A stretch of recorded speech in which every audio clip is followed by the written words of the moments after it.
Good morning. Apologies. Good morning, everybody. Good Very morning. good morning. We were having some technical difficulties this morning. Uh, we're just going to allow everyone to come in. Is everyone in? We normally have music playing. Um, so happy Thursday, everybody. Welcome to our August Accelerate. We had the highest number of registrations for this particular Accelerate. And then, of course, we have our technical difficulties for this one. And I just want to welcome you all to our Preparing How to Do Business with Government. Right. And we've got a great program prepared and an amazing panel of speakers for you today. If we go to the next slide, I unfortunately don't have a copy, so I don't know what is coming up next. So for those of you who follow us on social media, we are on Facebook, LinkedIn, and Instagram, and feel free to tag us. We are at GWBC Live. We are always posting all the great stuff that's coming up and fun things that we have done throughout the week and the month. Next slide, please. If you would tell us where you are coming from today, your name, your company, also what city and state you are in, because we like to get to know our audience and a little bit about your company as well. Next slide, please. Today's topic, preparing to do business with government. Obviously a popular topic because like I mentioned, we have a lot of registrations for today's topic. And we had a great subcommittee working on pulling together our panel of speakers for today. And I want to introduce our moderators for today. Can we go to the next slide, please? Lynnie Sharma, who is the CEO of VTAL Technology Solutions, and Veni Nanjundaiah. These two women have been amazing to work with in pulling this panel together, but also Monique Russell, who is not on moderating today, but you'll get to see Monique again because she will be emceeing our perfect pitch for our Georgia Pop that's coming up in September.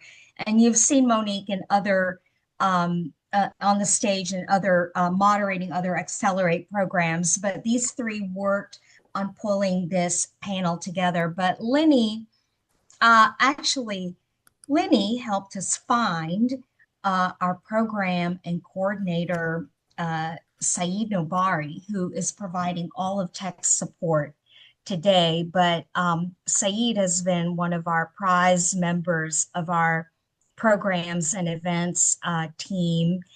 But Lynnie has also been a wonderful member of our Accelerate committee. And Lynnie is a grandma. Lynnie, can you say a few words? Hey, how are you? Uh, Actually, the biggest thing in my life right now is being a grandma. Yes, I know. That's why I brought it up. he, he is a preemie, and it's been terrifying because he had surgery shortly after he was born. But, we're so thankful he's here. Right. And family first, and then Yes. business and everything else, right? Yes. If you want to know about me, I have a small IT staffing services company. We basically do well because we take the needs of all stakeholders into consideration, because we believe that because of that, better talent makes for better IT solutions. Right. And we worked with your staffing company in finding Saeed, and he's been such a wonderful find for the organization. So thank you for that. And then Veni, who we've worked with a lot this year, her CEO, Dr. Nazira Daywood, is going to be our keynote presenter for our Georgia Pop event that's coming up on September 16th. But Veni oversees some really key functions for Vendorship Inc. She's the head of HR, accounting, and all certifications for the company. Veni, can you say a few words? Oh, yeah, definitely. Good morning, everyone, and thank you for this opportunity from GWBC for Vendorship to be interacting with all these events. At Vendorship, we help businesses to get into government contracting. We assist them in getting into the state, federal, and local government opportunities.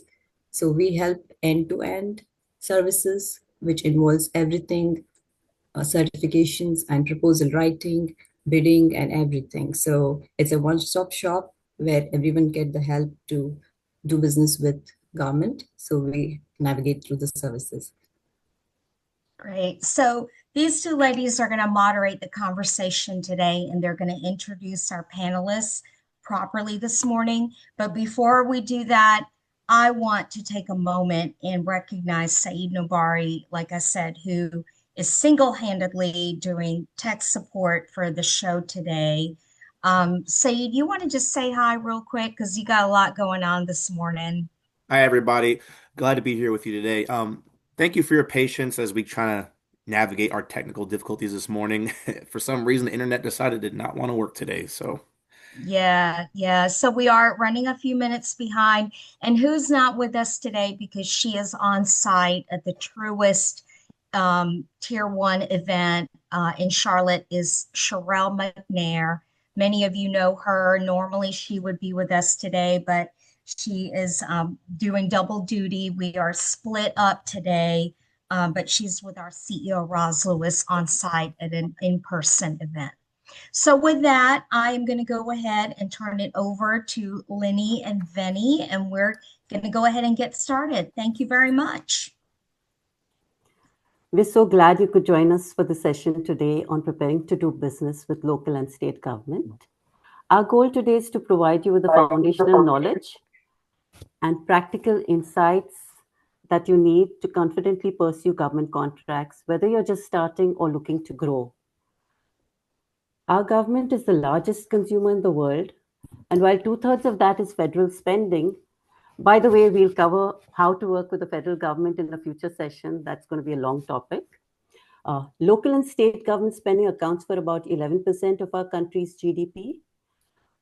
Local governments, school districts, and states are especially open to supporting local and diverse businesses. So if you are in the region, if you are in a locality, use that. That's a strength. Working with government is different, and we hope this session will help you demystify government procurement processes, navigate certification and registration requirements, and learn strategies from successful women business owners. Next slide, please. We could go on for hours on today's topic too, but given our 90-minute limitation, we felt it would be productive to break the session into 3 main sections. Half an hour on providing a government perspective to help you understand the landscape, with presentations from our state government speaker, Kimber Craig, and city government speaker, Julius Edwards, followed by a moderated Q&A. In the next half an hour, you will get the VB perspective on how to succeed from Jennifer Barbosa and Nikki Pounds, who both successfully do business with the government. Followed by a Q&A session, which will be moderated by Veni, who we've already met. We will follow that with a Q&A session with all 4 speakers with moderated questions, followed by your audience questions, which you can enter in the chat. Maria will then wrap up and also talk to you about exciting upcoming events. Next slide, please. In this segment, let's dive into the foundational knowledge needed to successfully engage with local and state government. This segment is all about getting contract ready and hearing directly from our state and city government speakers. We hope you will learn what government agencies are looking for in a supplier, how to find who is buying what you sell, how to get on the government's radar, the essential steps and certifications you need, and common pitfalls to avoid. Next slide, please.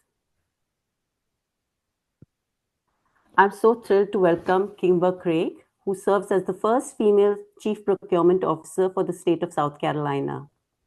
With over 2 decades of experience in both the private and public sectors, Kimber brings a deep and invaluable understanding of government procurement and a unique perspective on what works. She's committed to optimizing practices, ensuring transparency, and maximizing value for taxpayers. She's been recognized for her contributions to the profession with the BD Bland Distinguished Service Award. Her achievements are an inspiration to all of us. Next slide, please.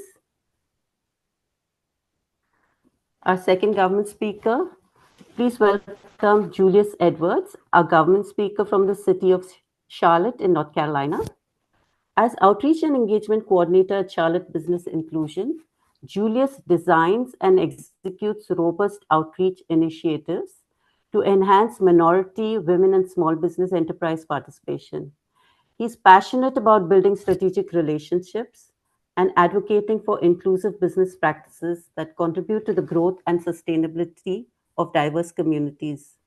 Julius is deeply committed to empowering local businesses and ensuring equitable access to Charlotte's economic growth. Thank you, Julius, for what you do for us, BBs. Next slide, please. Over to you, Kimber. All right. Thank you, Lynnie. I want to thank everyone for having me here. I really enjoy speaking to groups like this and getting the word out. I do understand that navigating government procurement is not always easy. And I think that we kind of set the tone with that today with our technical issues, but we got through it and we're ready to go. So we're going to do that hopefully with government contracting. One of the issues with public sector procurement is everybody has their own set of rules and requirements that they have to follow.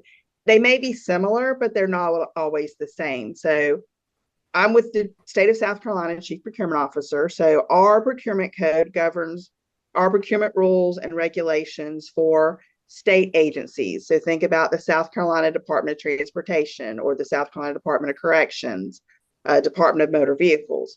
It also covers higher education. So think public colleges and universities. That would be Clemson University, the University of South Carolina, the College of Charleston, our technical colleges in the state, Midlands Technical College here in Columbia, Trident Technical College down in Charleston, and we have 16 other colleges and universities that are considered public.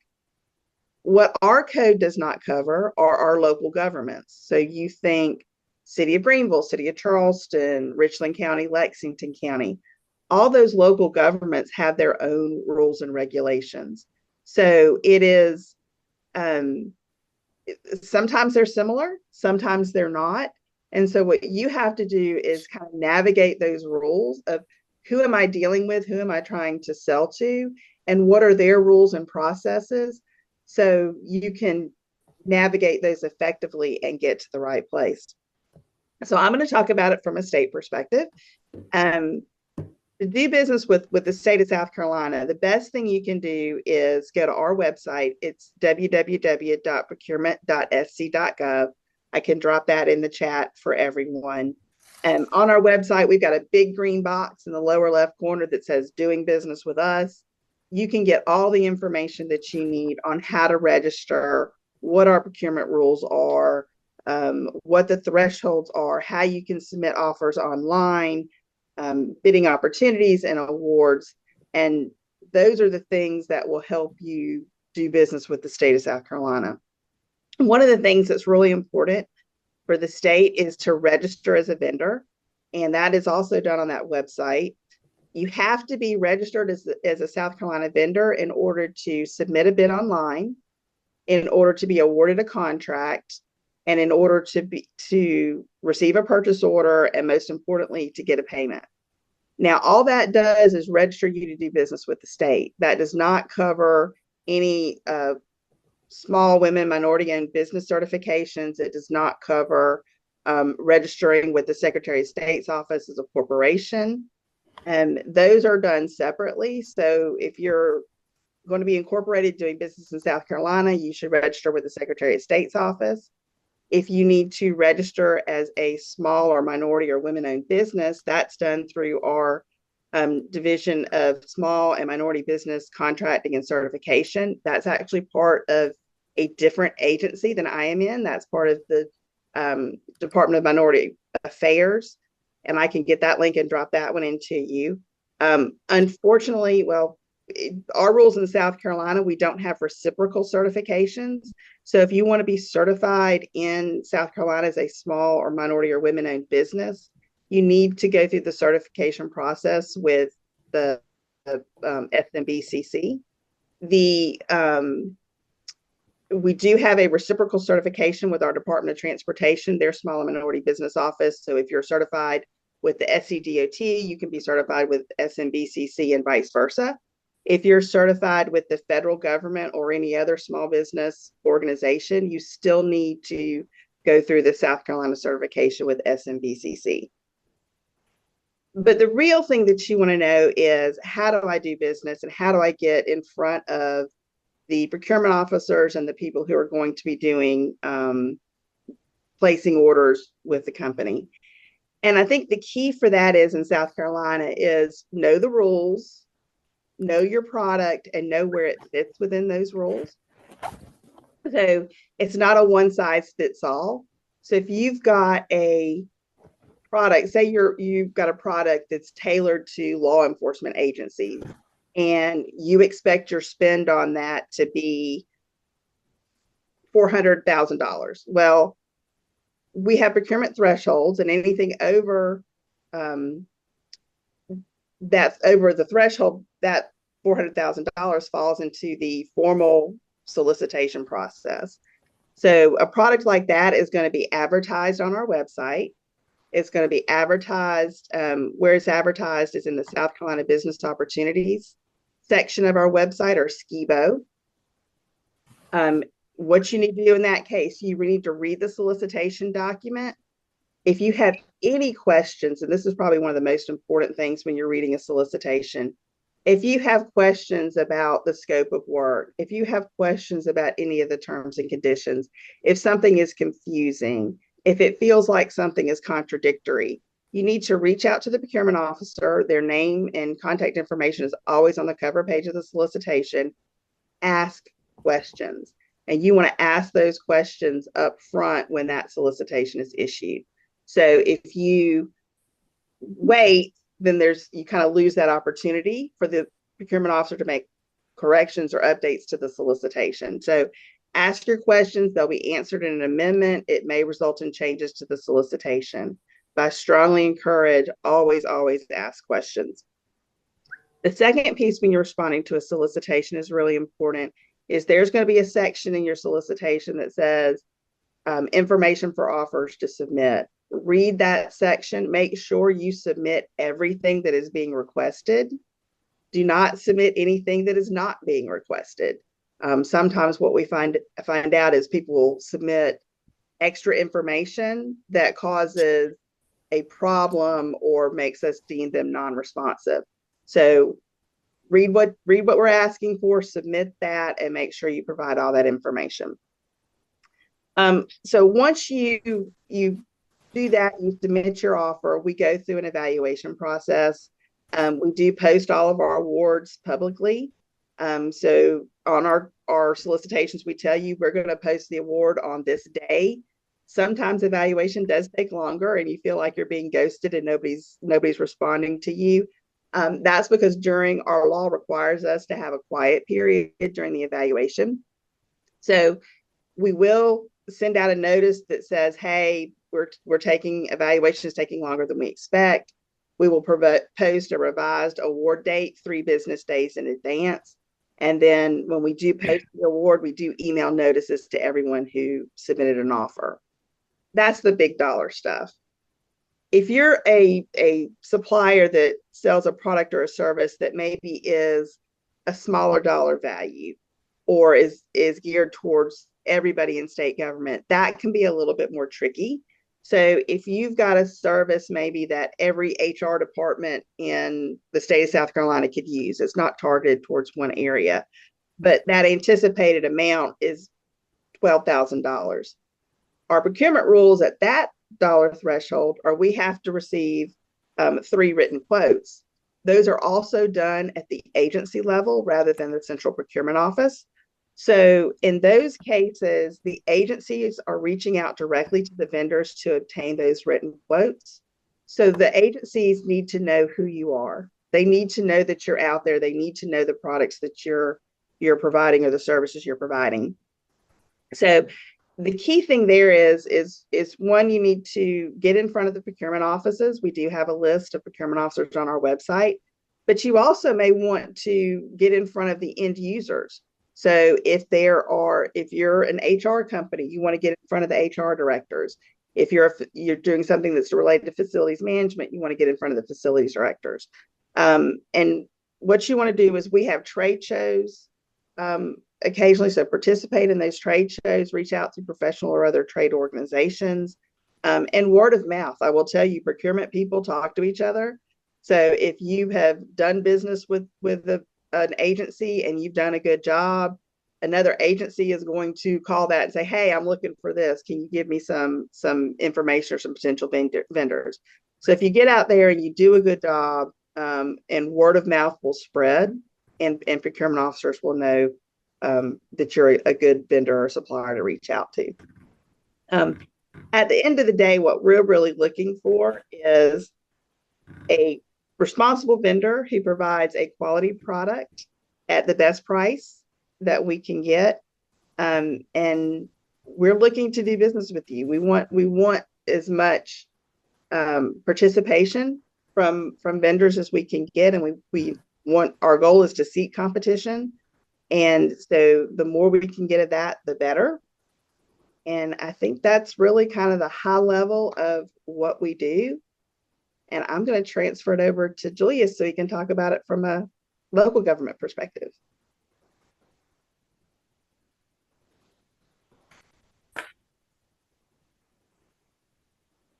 Good afternoon, everyone. How are you? Hey, Good. Julius. Good afternoon. Well, good morning.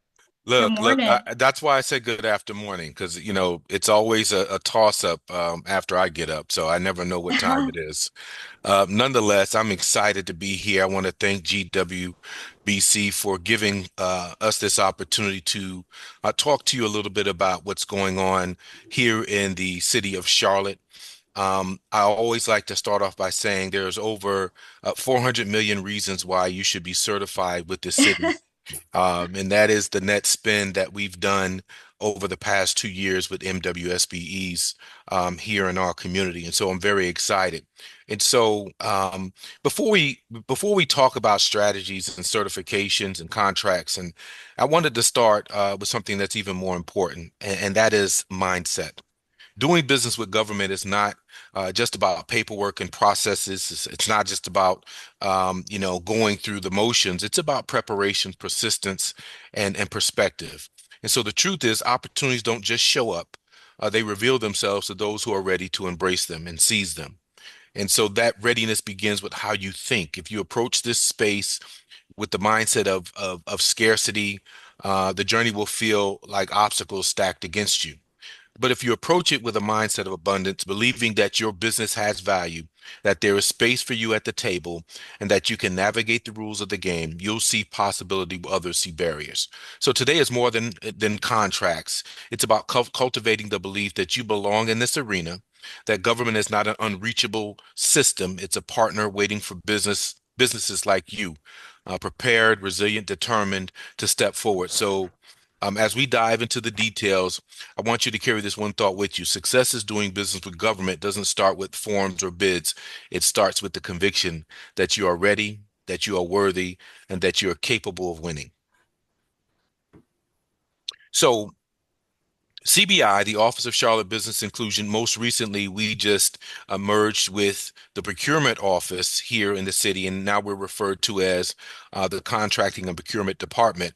But CBI's mission is to level the playing field, if you will, with city contracting and procurement. And so we look at a variety of different ways that we can do that.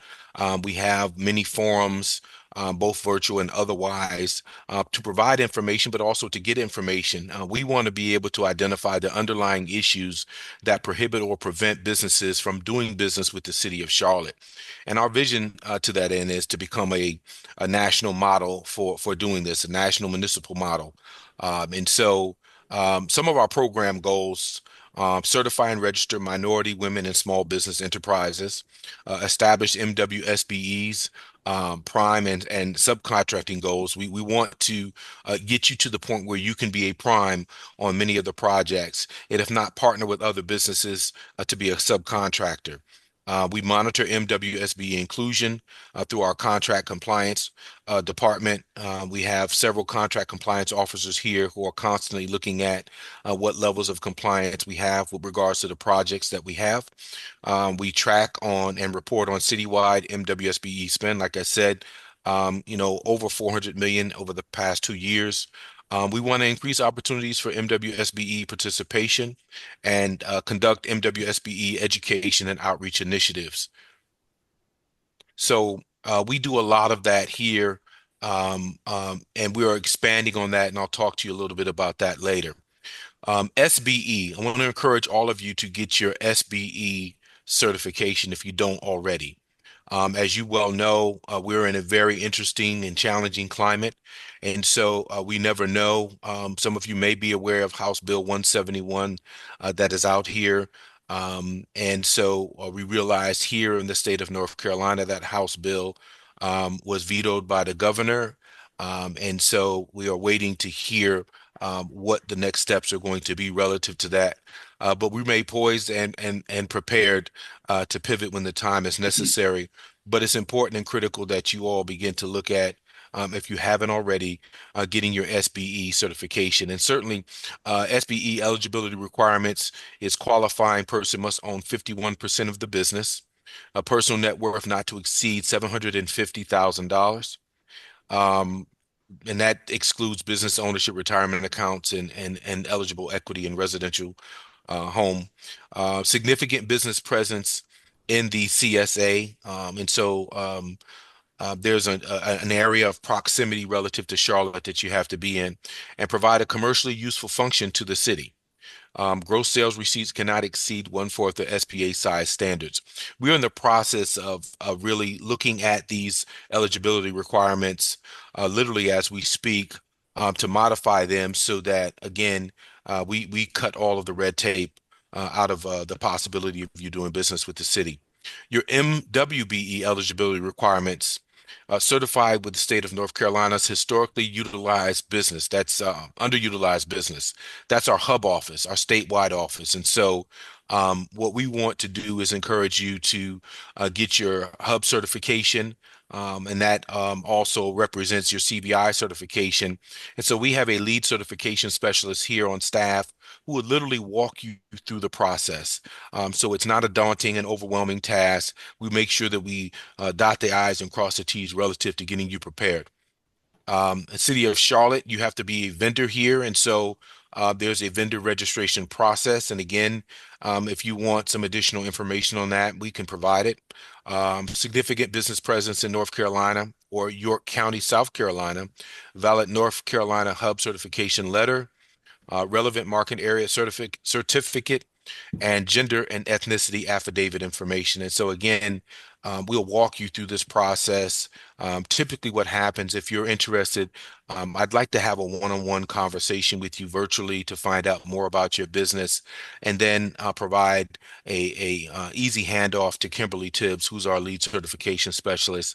And like I said earlier, she'll walk you through the entirety of the process to ensure that you have everything that you need to do business with us. Oh, could everyone please mute? For those of you, can we mute everyone, Saeed?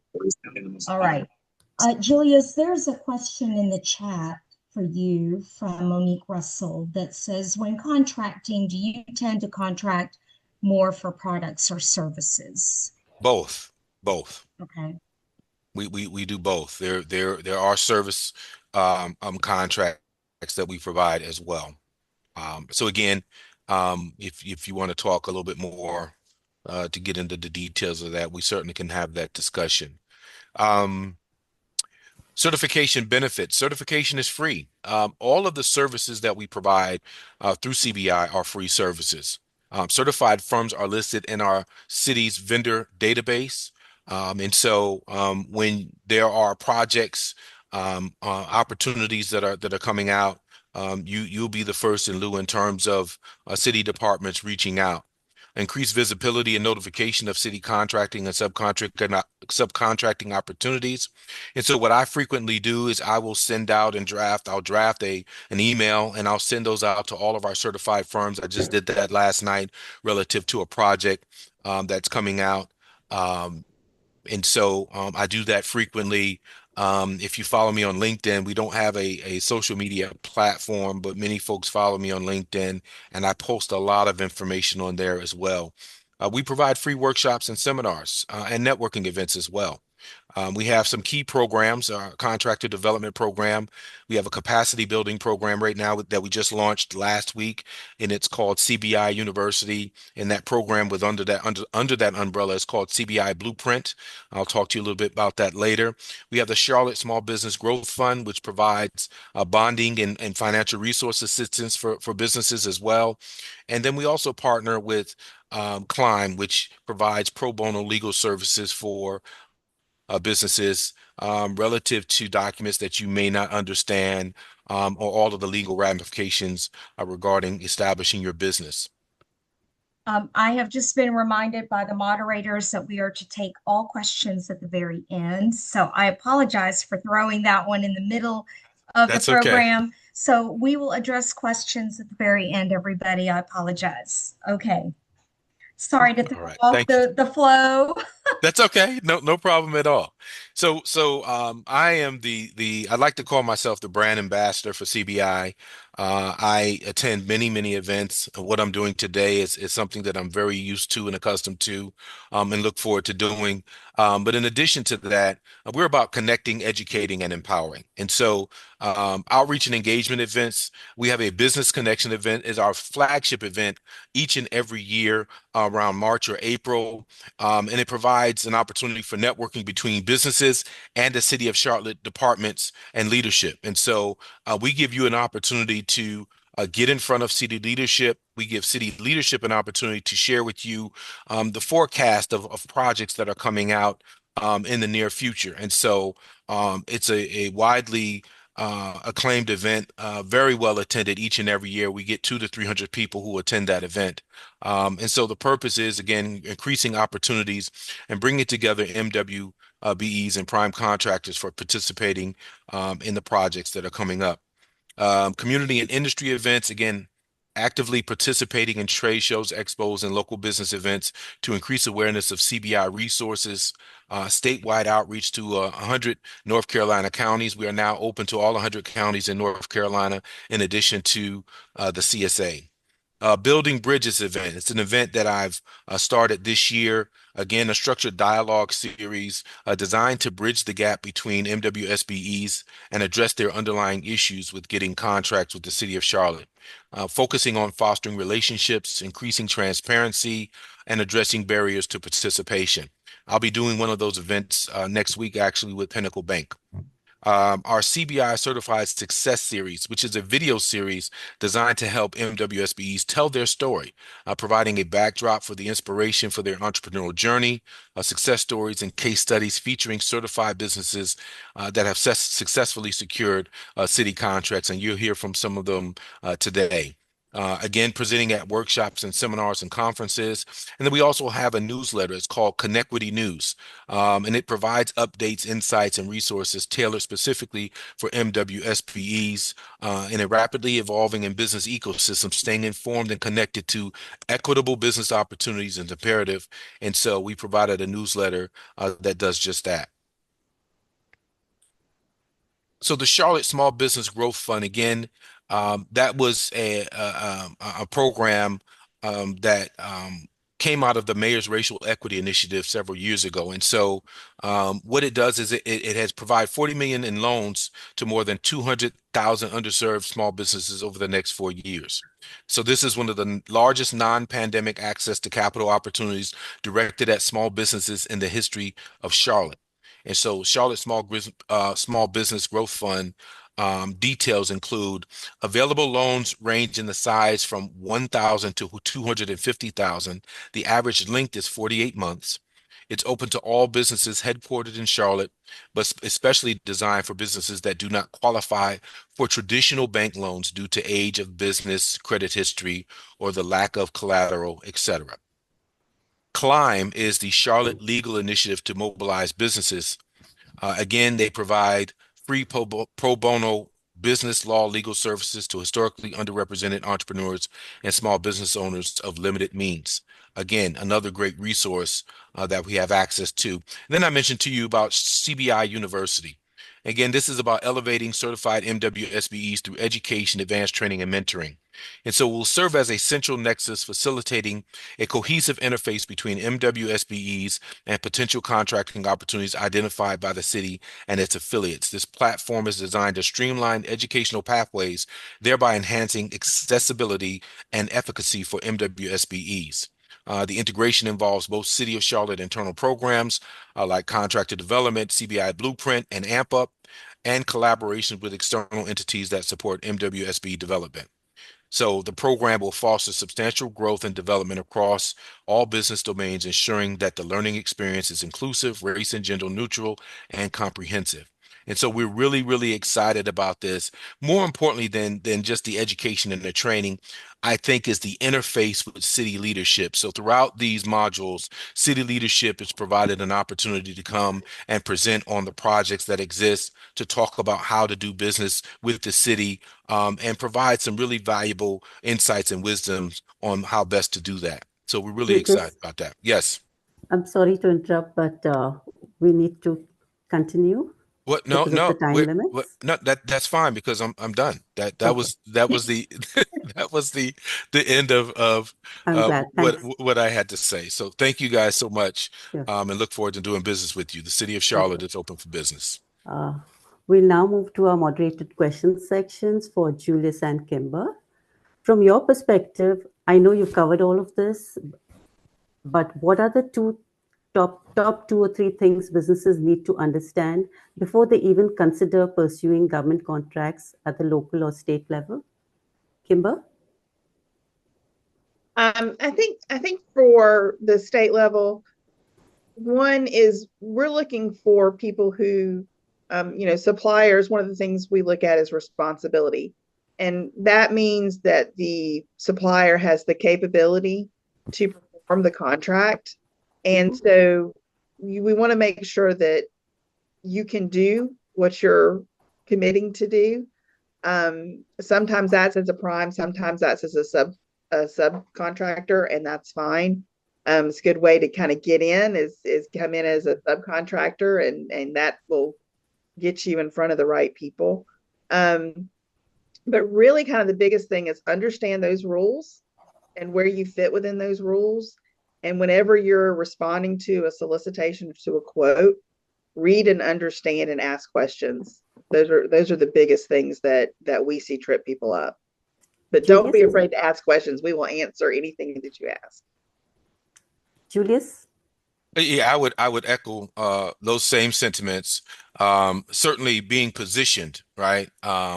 Making sure that you have all of your certs, making sure that you're ready is very, very important. Making sure that your commodity codes are correct so that you're accessible. Capacity and capability, very, very important. You don't want to bite off more than you can chew. And so oftentimes, folks' eyes get big about all of the opportunities that exist here in the city. And it can be overwhelming if you're not prepared and have the capacity and the partnerships and the track record to get the job done. And then lastly, I'll just say having the right mindset. The name of this game is about relationship and relationship building. Next question for Kimber. What are common red flags you look for when evaluating potential vendors? Conversely, what makes a vendor stand out positively? So that can actually vary depending on the contract that we're doing. So I mentioned responsibility, having the ability to perform, and you know, we look at that on a case by case basis. So we've had situations where we're doing the example that comes to mind is we did a food service contract for a technical college, and it was one of our larger technical colleges, and they had 5 different campuses across the area that they served, and they had a snack bar or food service at every one of those locations. And so we were looking for a contractor for that, and we got an offer from a small catering company. And we were really concerned because they were, again, very small, a relatively new business. They only had a few employees. And we decided that we deemed them non-responsible, which is really difficult to do, and it's difficult to hear, that we didn't think they could handle that.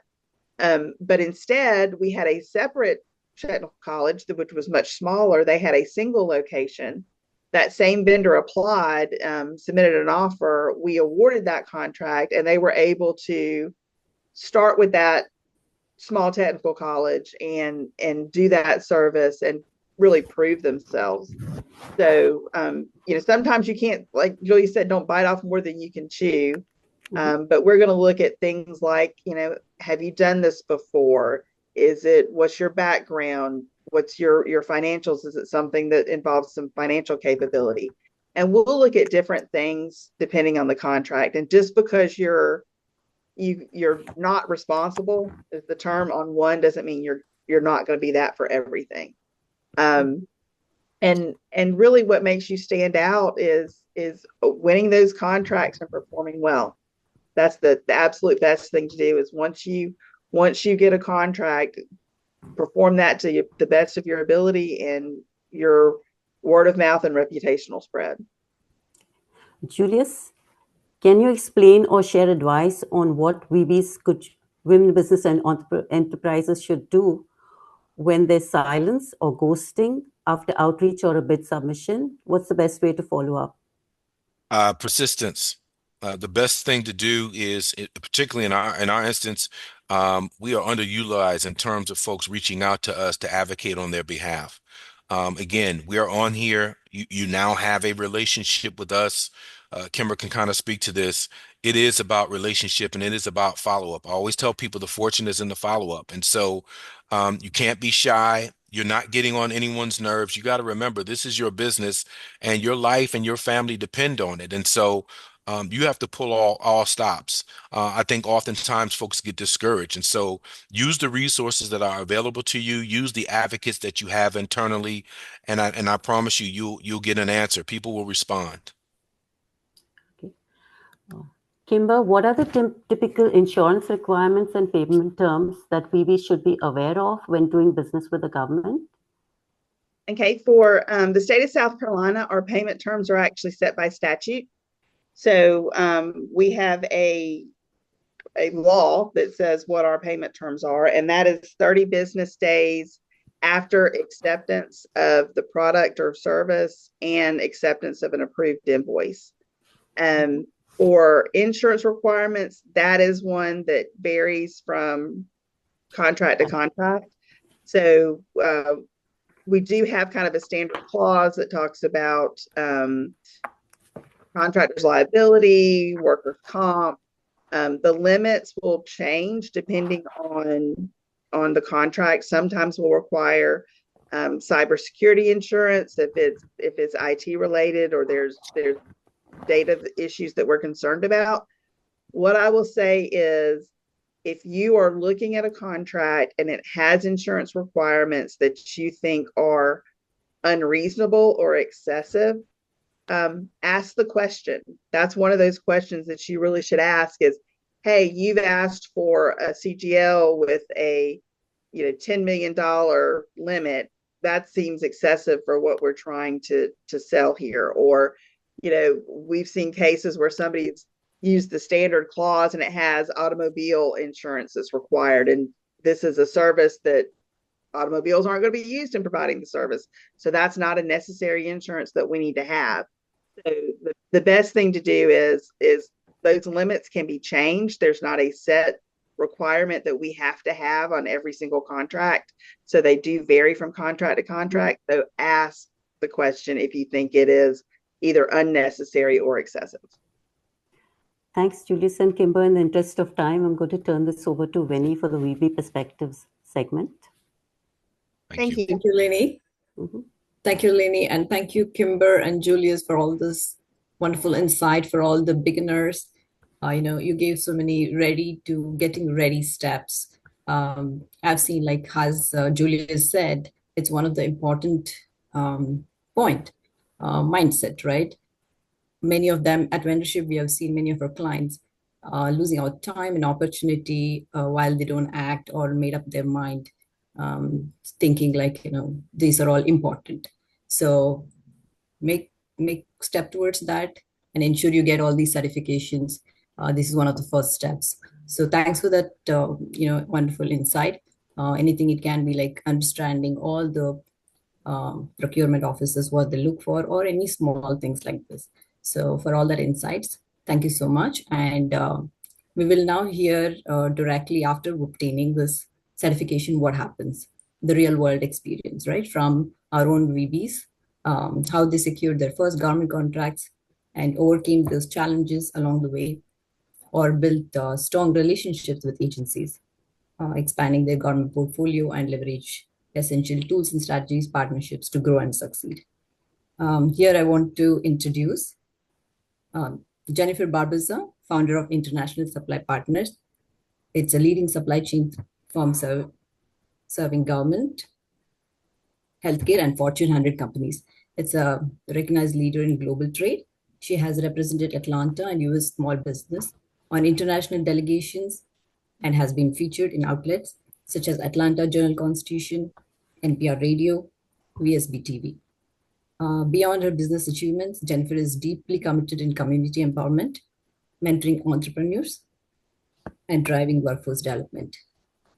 This is just a small snapshot of her remarkable journey, but there's a lot to her bio, if I have to say. So there's so much more that she's going to inspire us today. And I also want to add, Jennifer has been our client at Vendorship, so she has experience in this in a vast area. And I also want to introduce Nikki today. She's an accomplished business executive, TEDx speaker, and award-winning author of The Leader Who Cares. She's a proud CEO of HR Unequivocally, guiding organizations in talent, leadership, and culture. Today, she joins us to empower and inspire through her knowledge in HR, leadership, and workplace growth. So I welcome both of you. Over to you, Jennifer. So take us through your experience after you getting the certifications, how people have to make use of that. So much, Veni, and good morning, everyone. So happy to be here, and I hope that the information that I'm going to share will be of value. I don't have a presentation, but I do know what I can share with you and go through the process in regards to how and why doing business with government is something that you should have as an arm in your business if you don't already. I don't recommend that it should be the only line of business, but it is definitely a line of business that will allow you to be able to maintain and sustain your business in long term, and then definitely grow.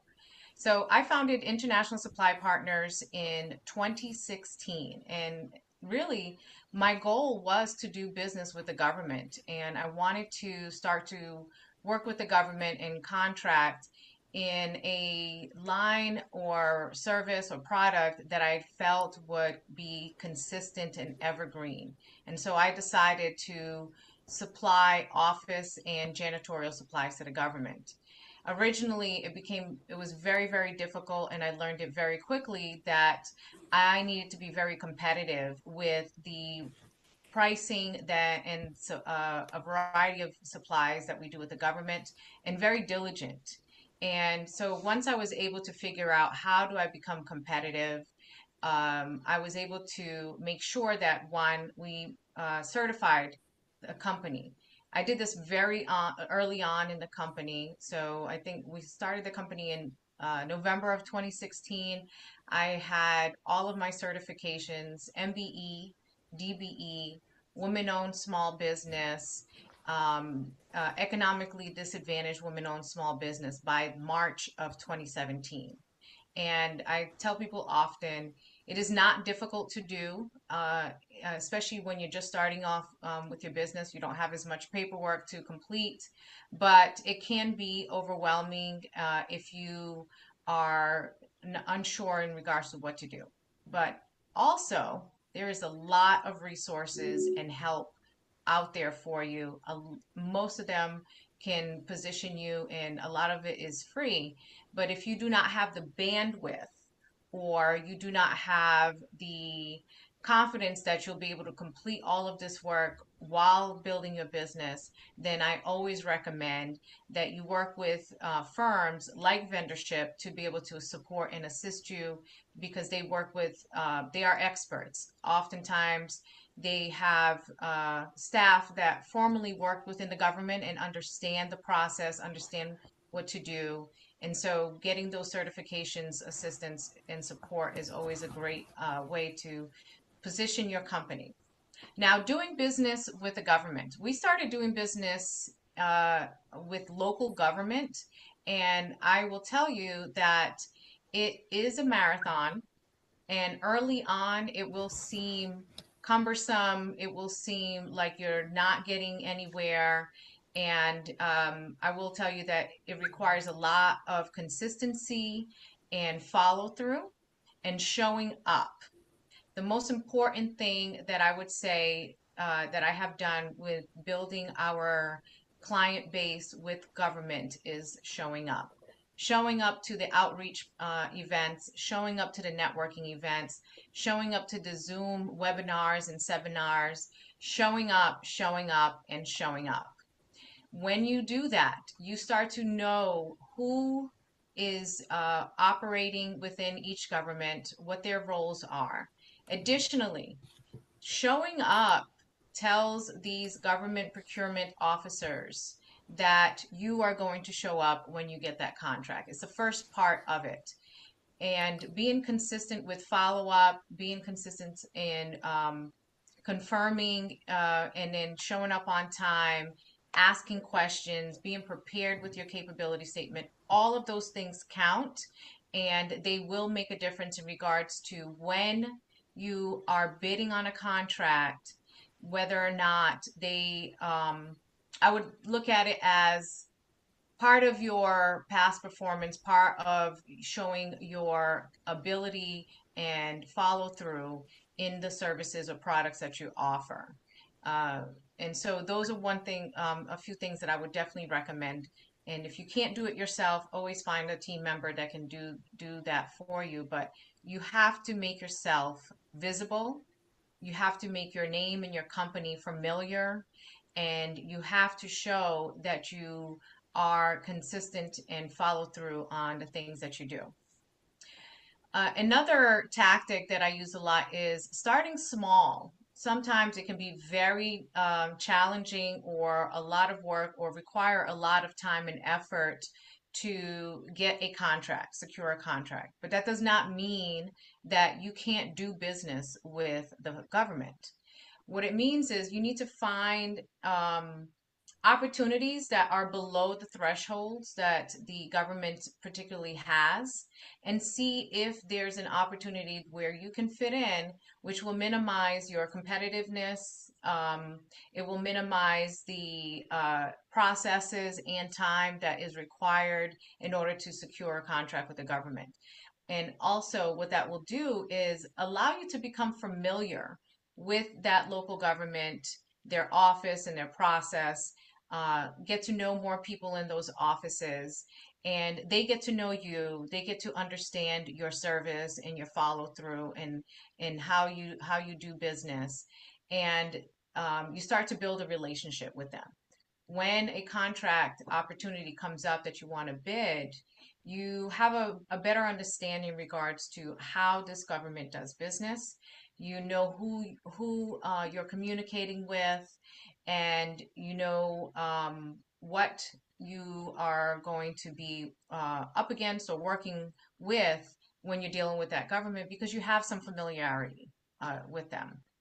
And it also helps build long-term relationships. We work with a lot of local governments, cities, counties, educational departments, and we service them on a regular basis. Some of them are not contracts, they're not long-term contracts, but they're built off of long-term relationships and reliability. And that helps a lot, because when there's an opportunity for a contract, we're familiar with how to work with them, but also when there aren't any contracts, we still have some consistent business coming through, and that allows us to be able to maintain consistency and revenue in building our business. And then also you're building that rapport and relationship with those government officials. And with that, like like it was mentioned earlier, government procurement officers, government staff talk, they communicate, they move around. Someone that you may have been working with in one government department within that state may have moved to a county or another city, or even a new state. And a lot of them communicate and know each other. They attend a lot of the conferences. And so this is a great way and opportunity for you to be able to have great references and show your past performance and ability to be able to serve these government contracts or business opportunities. So you want to consider and hold your reputation in the highest regard possible. You want to maintain excellent lines of communication. You want to be consistent in your follow-up.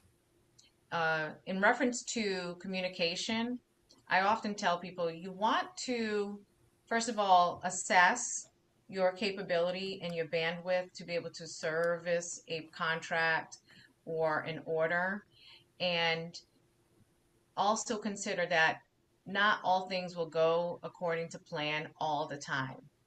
But when they do not go according to plan, when there is a hiccup, when there is an issue, the most important thing you can do is communicate that immediately with your point of contact, and also be ready and have a solution, and make sure that you follow through with that solution.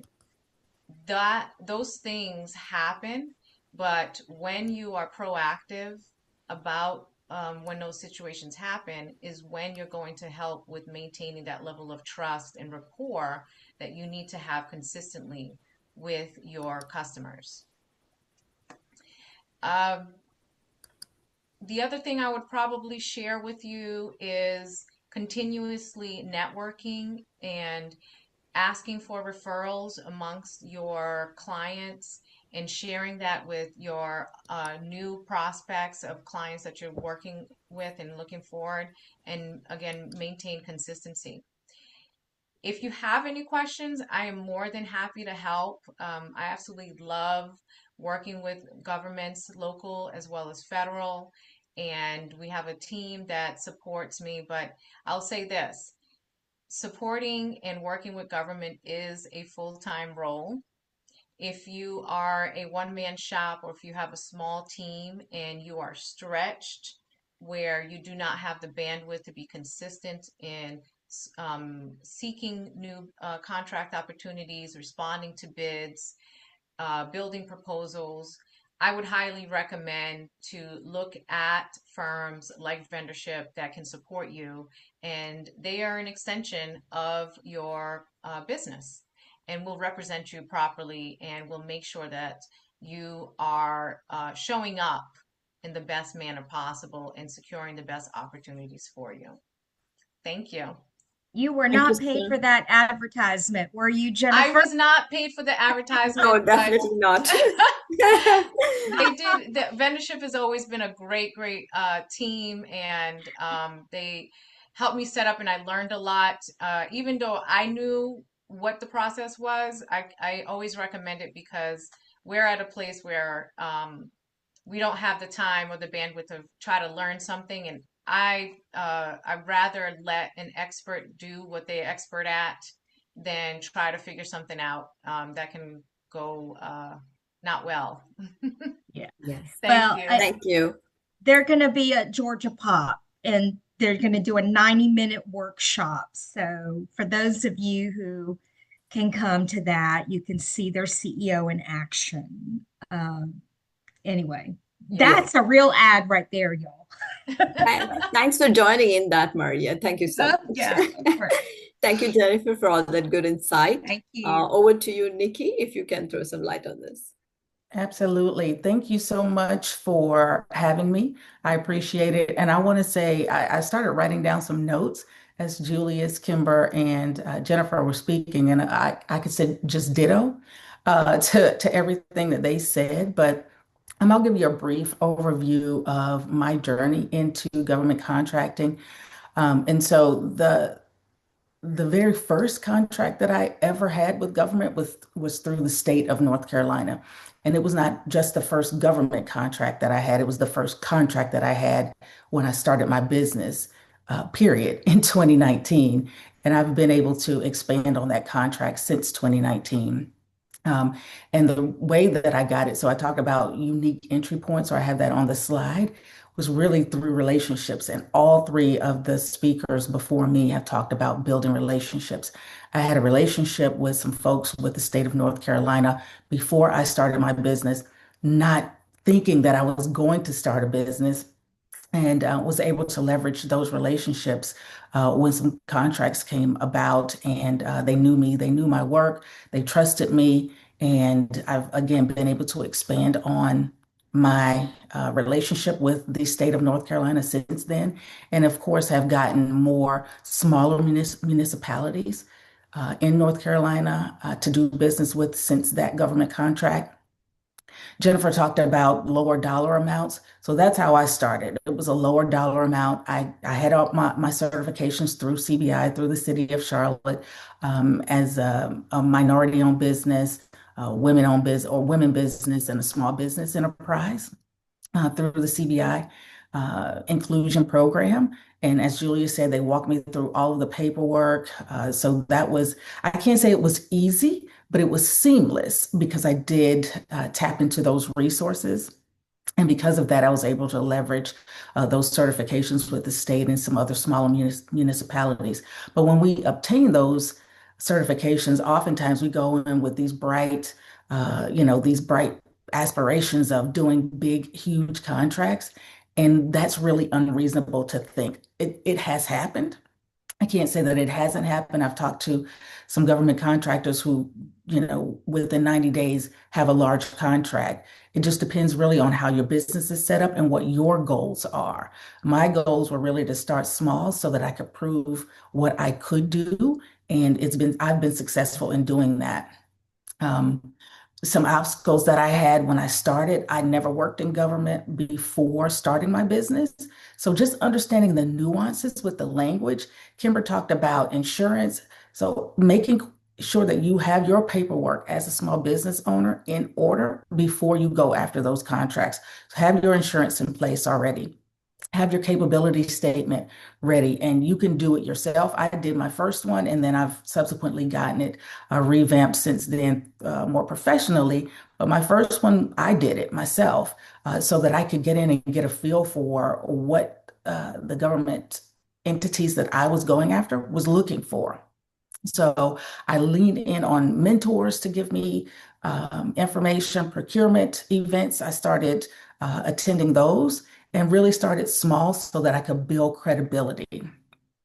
One of the strategies that I had identified, of course, for securing my first contract, which I didn't know would happen, was that relationship. When I have teamed up with other companies as a subcontractor, that has also been successful for me. So my strategy is to go after smaller contracts because I am a smaller firm.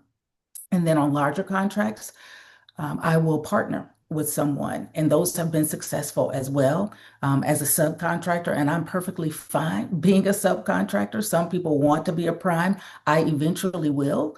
But right now, It's steady business, it's steady work. I'm building my capabilities, I'm building the reputation, and they keep calling me when I've delivered on the services that I say that I can deliver. So again, your goals may be different from mine. Mine are not to have the huge contracts, or at least not right now anyway. And so my strategy is staying small, but being consistent. So I'm showing up every time and identifying opportunities that align with my values and the way that I want to do business. I really, that we call it red tape. I'll call it nuances. Sometimes it can be difficult to navigate those nuances in business, but pursuing those opportunities where you can successfully navigate the nuances in a more seamless way will be helpful for a small business. As Jennifer said, if you are doing business with government, you're writing proposals, that is a full-time job. And when you don't have the capacity to do it, you're writing these proposals that are not complete. And so you're not going to get the work because you don't have the time necessarily to devote to writing the proposal in a succinct or clear way that really shows what you can do as a business. So ensure you're identifying opportunities that really do align with where you are in your business, not where you want to be. You will eventually get there, but you have to take these steps to get there first. So aligning with contracts that you know that you can fulfill, that you have the resources to fulfill, would be a strategy that I have found successful for my business. And then pitfalls to avoid, or your mindset. We've talked about this, the previous speakers talked about it, but don't underestimate timelines and the paperwork. Again, don't overpromise on capacity, and don't underestimate timelines. When you go after a project, make sure that you have enough resources to fulfill that contract. A big pitfall is treating it as a quick win. This is not a quick win. When I got the first contract, it was pretty quick, but municipalities after that, they have a fiscal year that they're working on. And so when you're talking to the procurement officers, you want to know what's coming up for the next year. And so with my next maybe 2 contracts with small municipalities, I had received information from them. It was through a referral. Again, it was through a relationship. It was a smaller contract, so it didn't have to go out for bid. They recommended me. I got those contracts, but I didn't get the money until probably a year later because it had to be put in the budget. It was approved, and then we scheduled the training that I did for these municipalities. So it was really literally about a year later for those other 2 contracts that I've gotten subsequent to the state of North Carolina. And so we think that, we're going to get this stuff quickly, that it might be a one-off relationship. We have to continue to build these relationships and be in it for the long haul, because it is not quick. You're not going to get paid quickly. You're not going to receive the contracts quickly. You're not going to build those relationships quickly. It really is about establishing the relationships, collaborating with larger primes that are able to bring you in so that you can understand the nuances. But then again, going after the smaller ones yourself when you have the capacity to do so. I always believe in being aligned with clear values and morals that my company operates on. And so if it's something that's outside of that, that's not the contract for me. I always talk about, doing business with government or any other entity, whether it's small or nonprofit organization. If it doesn't align, if it doesn't feel good, then don't just chase the money. You're chasing the work. And then if it doesn't feel good, you're not going to do your best at it anyway. And so that would be all that I have to say, at least for the moment anyway. Wonderful. And these are some additional services that we offer. My information is there. That is my direct number and my email. I'm happy to talk about how I developed those relationships with people in government beforehand. If you would like to reach out to me, please feel free to do so. I've also put my information in the chat. You can connect with me on LinkedIn, and I'm happy to share. Thank you. Thank you, Nikki. While you were talking, even I came up with the word nuances, so that's also equally important while we talk about this. Thank you. So I had a few moderator questions. I'll go with Jennifer first. Jennifer, if you can tell me, what was your biggest challenge you faced when you're trying to secure a first government contract, and how did you overcome it? The biggest challenge was, first of all, making sure that we completed all of the documents properly and submitted them timely, and then also ensuring that the products, so because we're a product based company, so we have to make sure that the products that we promised at the price is going to be at that price, and that we maintain our profit but also maintain competitiveness, and then also make sure that we can supply those products in a timely fashion. Sometimes when you're bidding or you get working with the government, they do take time, like Nikki mentioned, and you have to wait for them to go through their process. And sometimes that can impact the availability or the volume of what it is that you're looking to supply to that government. And so you have to be consistent with follow up and maintain that communication with Call, the supplier. but I'm sorry? Could No, everyone go mute, ahead. please? Go Yeah. ahead. Go ahead, Jennifer. Okay. So yeah, I would probably say that that's probably the first and the biggest challenge that I experienced to begin with. But again, when I go back to communication is always the most important thing that I would say when you're working with a government office. Communicate with them when you do have challenges. If something changes from what you had originally quoted or provided, and you can't follow through, communicate, and they will work with you. They will absolutely work with you. It's more important to be able to share the challenges that you're experiencing and trying to find a solution than not, or making promises that you can't keep. Okay, I'll do a follow-up question to that. For these initial opportunities, did you go after the opportunities on your own, or did you secure it through collaboration partnership? Originally, I went out after it on my own, and I quickly found that it was much more difficult and very, very time consuming. And so there was always opportunities for collaboration and sourcing partners and firms that can do the work or have the experience. And that also helped as well.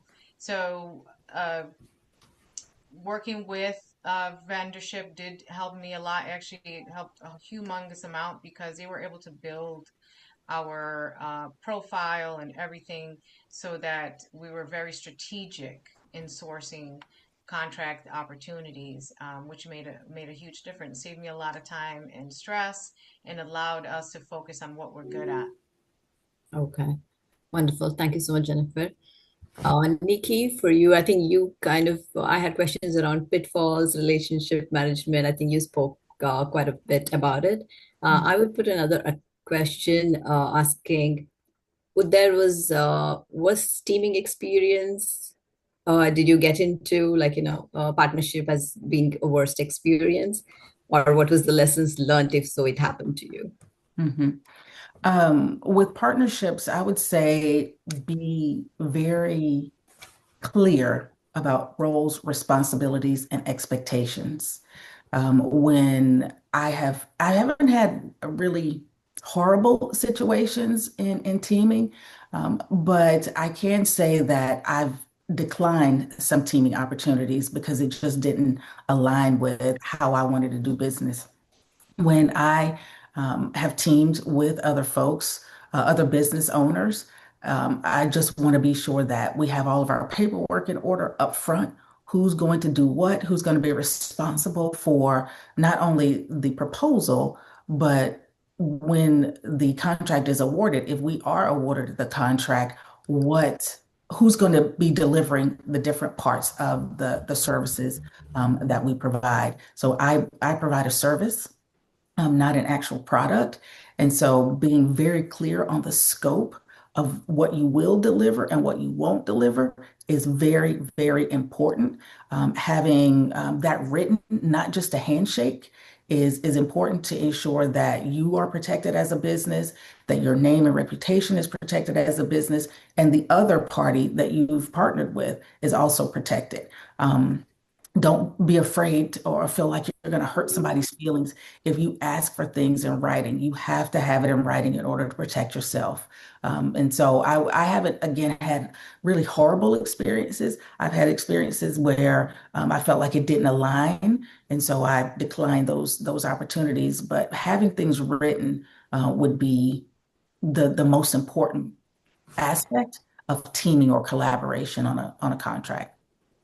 Perfect. This will also count about the do's and don'ts. It's the same thing, right? Yes. Right. Okay. Thank you so much, Nikki and Jennifer, for your inputs. Lynnie, over to you. I think we can have the Yes. combined panel questions. I know we are short on time. It's already almost 9:30, but if we'll have a few questions addressed to the panel and address any audience questions that have not already been answered in the chat. Said, next slide, please. For all four of you, what's one piece of advice you can give that you wish you had known when you first started? Or for our government speakers, based on your agency experience with diverse suppliers?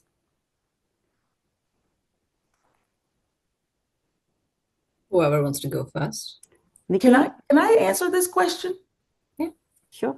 So one thing that came up for me for small businesses who are going after contracts, everybody has already said this, ask questions. I was heartbroken when I emailed a proposal that I worked so hard on. And you know how you work through these proposals. It's not even when you've done it 100 times, it's very nuanced. And so you want to make sure that you have all the questions answered, that you provide all the paperwork. You have to get things notarized. So you pay to get that done. You make sure that your staff has signed off on all of the agreements, or if you're using contractors, they've signed and provided references. I did all of that and have worked feverishly for a month, emailed the proposal, and the procurement officer did not receive it. And I emailed it the day before it was due, did not follow up on the day that it was due. I followed up the Monday after that, and they could not accept my proposal. It was emailed, but he never received it. And what he told me later, we had a conversation after it was awarded to someone else, that they have a secure link that they could have sent me where I could have uploaded the proposal. So ask questions and be early in your proposals so that you can ensure that the person who you intended to receive it actually did receive it, and you can get some feedback. So do ask questions. Thanks, Nikki. Julius, your advice? I would say, feed your faith over your fear. Thanks. Feed your faith over your fear. What you feed will grow. And so in my experiences in one-on-ones, there was a lot of intrepidation around the audaciousness of what exists out here, the resources, the services, the opportunities, the money notwithstanding. Right. And so what I find is that there's a lot of fear. There's a lot of folks trying to do things that really will not yield success. And if so, as an example, what I say oftentimes in my presentations, do not use this entrepreneurial journey to address some of the things that you have going on in your life, right? It won't work. And so be real, be transparent, but feed your faith more than you feed your fear. Jennifer? I was actually going to piggyback off of Nikki on a similar experience on a bid that I had submitted, and I was doing a lot of communication with the procurement officer during the time, submitted early, and one thing that I learned from that lesson is follow up after the bid has closed and confirm what the status is, as well as if you do not win, why, so that you can learn from it. In this experience, I checked in to see what the status was. I hadn't heard anything.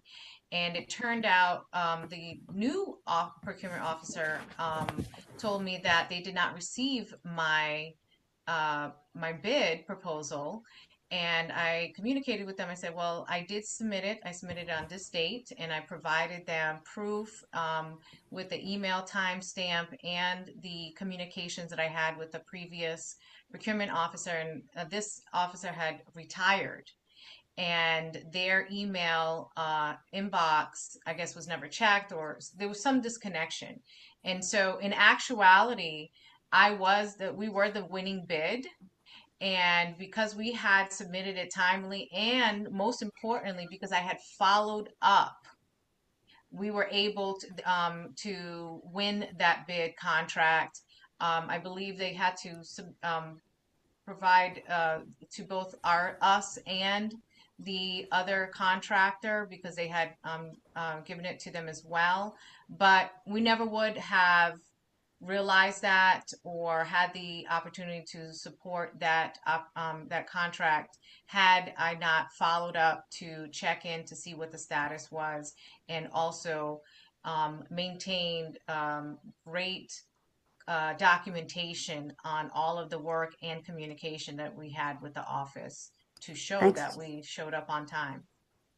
Thanks, Jennifer. Kimber? Yeah, I'll echo what Jennifer said. Debriefings, following up. If you didn't win the business, ask the procurement officer for a debriefing to sit down and say, hey, here's where you were strong. Here's where your offer was not as strong, and what you can do to improve in the future. I think another thing that I would add is, when you talk about teaming or being a subcontractor, usually when we'll do solicitations, we have a pre-bid or a pre-proposal conference. Even if it's something that you think you might not be interested in or not be able to, it's bigger than what you can handle, attend those pre-bid conferences, because you can see who the other vendors are there, and that may give you an opportunity to partner with someone else and be a sub. So, kind of attend those. It's a good way to learn information and to see other players in the market and potentially build some relationships that way. Thanks. Veni, I think we have time for one more moderator One more. question. I think, this might be the interesting question for everybody's insight. Looking ahead, what emerging trends or opportunities do you see in local state government contracting that WBEs should be preparing for? You want me to repeat that? Going ahead, like what emerging trends or opportunities are we looking at in local and state government? Well, with the city, many of you may or may not have heard, there's a huge a project that is on the horizon, and that is the Bank of America Stadium renovation project. That is a over $600 million project, and so that's one of those once in a lifetime kind of opportunities that create an opportunity to have generational wealth. But there are major projects that are taking place both in city aviation, city CATS department. There's a huge push for micro transit and CATS, and in the what I want to say some of the underlying fields where WBEs are underrepresented or minorities are underrepresented in those particular industries. The forecast moving forward here in the city of Charlotte is that over the next 5 to 10 years, there will be a total of 250 million people moving to this area. And so what that means in terms of an economic forecast is there are going to be incredible opportunities for growth, but more specifically for you all to be engaged and being involved. So I would say keep your ears to the pavement, and please stay in touch with us as we move forward. Anybody else who wants to add to it?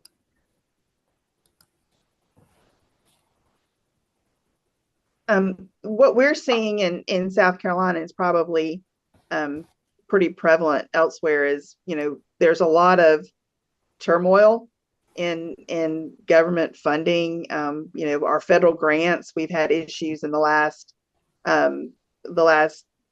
few months of grants that were cut, programs were canceled. So that is something that's affecting us. So I think that if you're an area that if your service is in those areas, pay attention to what's going on with that federal funding. Of course, tariffs are a big conversation. We have not really seen, we've had some requests for increases on tariffs. We're evaluating those on a case-by-case basis. So if you're selling products that are imported, that's going to be something that we need to look at. I think there's been so much uncertainty around, what's subject to the tariff, what's not subject to the tariff.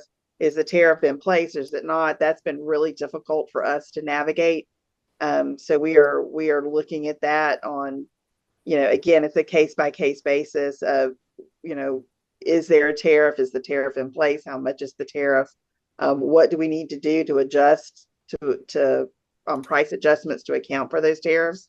Our job is, we don't want to put anybody out of business. It doesn't do us any good if our suppliers can't make a profit. So those are the big things that we're seeing from a contracting perspective on our side. Nikki or Jennifer, you had anything to add, or? Yeah, I can kind of piggyback off of Kimberly's comments in references tariffs, considering that we're in products. It is a challenge, and if you are a product based business looking to do business with the government, I do highly recommend that you understand what logistics and products are coming from what part of the region, and how the tariffs impact it. Even if you're working through a third-party distributor, they should be able to provide you reasons in regards to that, and keep your ear to the ground in regards to that, because logistics also, cost of shipment, all of that changes. You want to know what's going on around the world, because it will impact availability as well as cost, and that will impact your ability to be competitive, or the price that you may have provided or quoted a couple months ago may not necessarily be what it is now. And you should be keeping an eye on it throughout the process, because it will, it can change. But also additionally, like Kimberly mentioned, trying to look at it on a case by case basis, and understanding you should be able to document your reason why a product cost has increased from what you had originally quoted. And you should be able to show why, and kind of reverse engineer to where this stems from. And if you can show that, this is out of your control, and this is what it is industry wide, and they can see that, and it can be tracked or validated, then oftentimes the government will understand, because it's going to be an industry wide issue. And so they will make adjustments accordingly if it's something they need, or they may also, if it doesn't meet the budget, they may have to put it on pause until there's availability. And Kimberly, you can confirm if I'm right or not. You are 100% spot on. All right. Well, can I add one real quick thing, Maria? Because Jennifer talked about service products. I'm going to talk about services. So tariffs have not increased the cost to do business for services, but everything has just increased. So understand, my assessment partners have increased their prices. So the price that I have to then charge will be more. So as Jennifer said, I'll stop there. Ensure that you have your paperwork in order, that you can document why your prices have increased. If you've subsequently received an increase, then you have to pass that through to somewhere. And so it doesn't just affect products, it affects services as well. So just be aware of the services that you are providing, the amount that you are charging for those services, and again, be able to document that. Thank you, Nikki. I want to thank our panelists today. And I really want to thank Veni and Lynnie for moderating this amazing conversation. And thank everyone for being patient and allowing some extra time for the conversation today. And I'm going to be very quick as I do our wrap up. I want to acknowledge the Accelerate Series Committee. That was their names. You saw their names on this slide right here.